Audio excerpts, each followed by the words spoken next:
Hello and welcome to the I-134 Affidavit of Support form for the joint sponsor.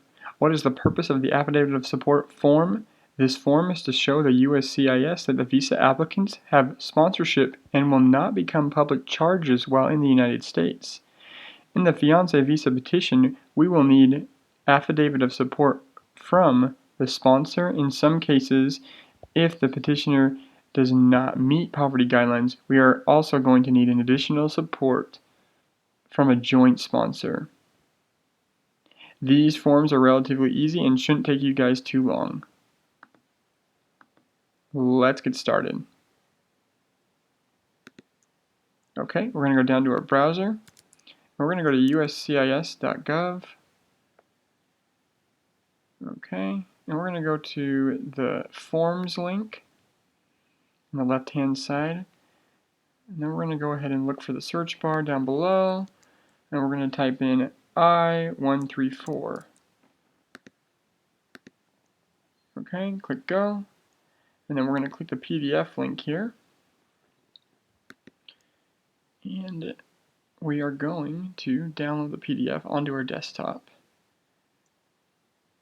Okay. Save it. And let's get rid of that internet browser.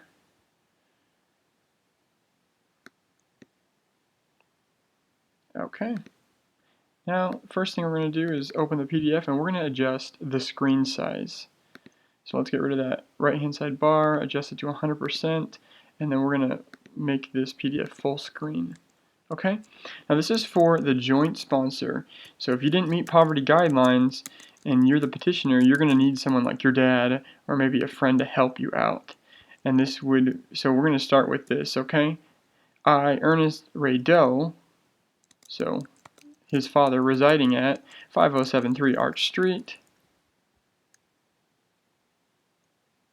and then again in the city of Dearborn, Washington. And then do the zip code. And then we're going to do the country, United States.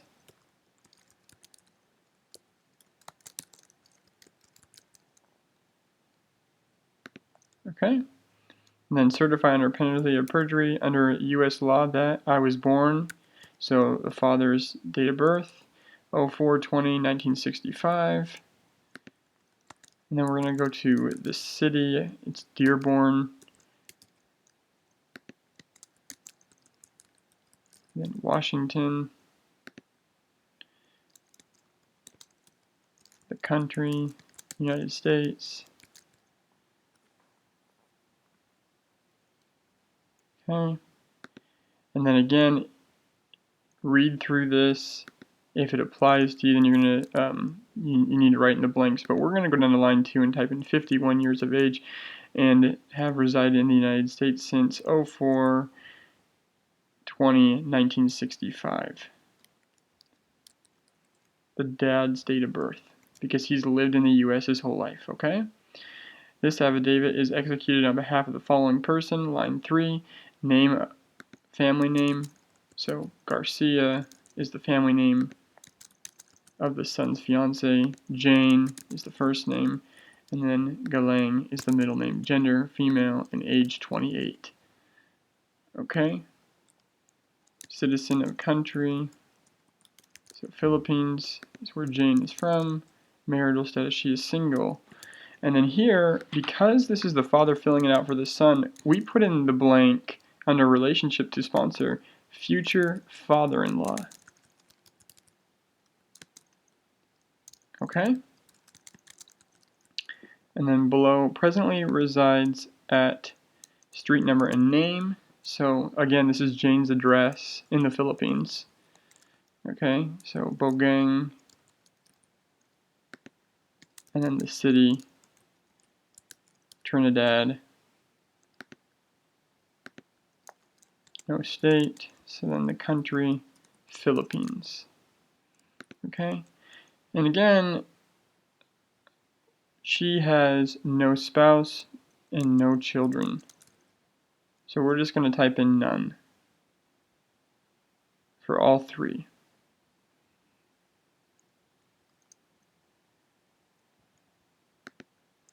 Sorry, take a second there. Okay. And then for lines 4, 5, and 6, please carefully read through that. Make sure that you understand every single aspect of this form, okay? I am employed as or engaged in the business of. So again, this is the dad's business, so we put engineer with Marriott, and then they want an address. So at 555 Dearborn Avenue North.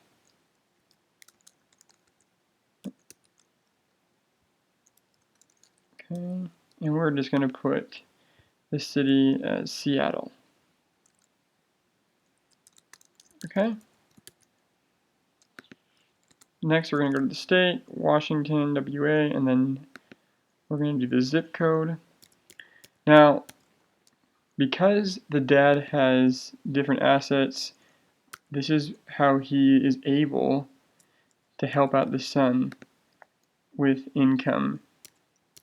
Because the son's poverty guidelines were not met and he was below poverty guidelines, the dad can input his information, his assets, and if they reach over poverty guidelines, he's able to help his son petition his fiancée to the United States. So just remember, the affidavit has to be over the poverty guidelines. In this case, he is well over that. Okay? So he's putting in his information, and you can look down at all of his stuff and see that he has many different things that would allow him to be over and above poverty guidelines. Okay? So we're filling out the last thing here. Okay? And then we're going to just write where his house is located again. So 0573 Arch Street,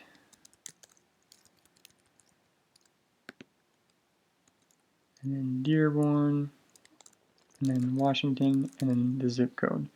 So if we look again here, they're looking at like a life insurance policy. They're looking at your real estate value, savings banks, all kinds of stuff, just to see if you're over poverty guidelines, okay?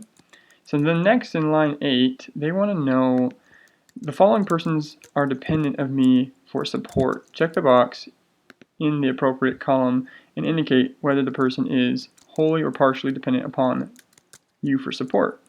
So because it's the father, Lisa Doe is his wife, Mike Doe is his son, and then John Doe, the one who's petitioning for his fiancée, is his other son. Now, you can see here we put wholly dependent for Lisa and Mike Doe, but partially dependent for John Doe. So after that, we're going to put the ages, so 46 for his wife, 25 for Mike Doe, and then 28 for John Doe. Okay? And now, really quickly, let's say the dad has more than one, more than 2 kids. Okay, what you can do is you can print this out and write the extra ones in the spaces, in the space left over. Okay, so no big deal if you have more kids than 2. All right, and then again, relationship to me, spouse, and then son. Okay, we're gonna go down to 9. I have previously submitted affidavit of support for the following persons. No, we have not previously submitted anything. I have submitted a visa petition to the U.S. Citizenship and Immigration Services on behalf of the following persons, if none, so state. So we put none because he has not petitioned anybody. Okay? And then 11, I do not intend to make a specific contributions to support of the persons named in item 3. So he's going to check that I do not intend to make specific contributions. Don't forget to sign it. We are going to do the same thing we did with the son before. Put yes in the blank, sign it, and then date it. So we have 04/20/15. Okay? Now please read through all of this and make sure it's correct. Make sure that all the numbers are right for the dad and that everything adds up. All right, congratulations.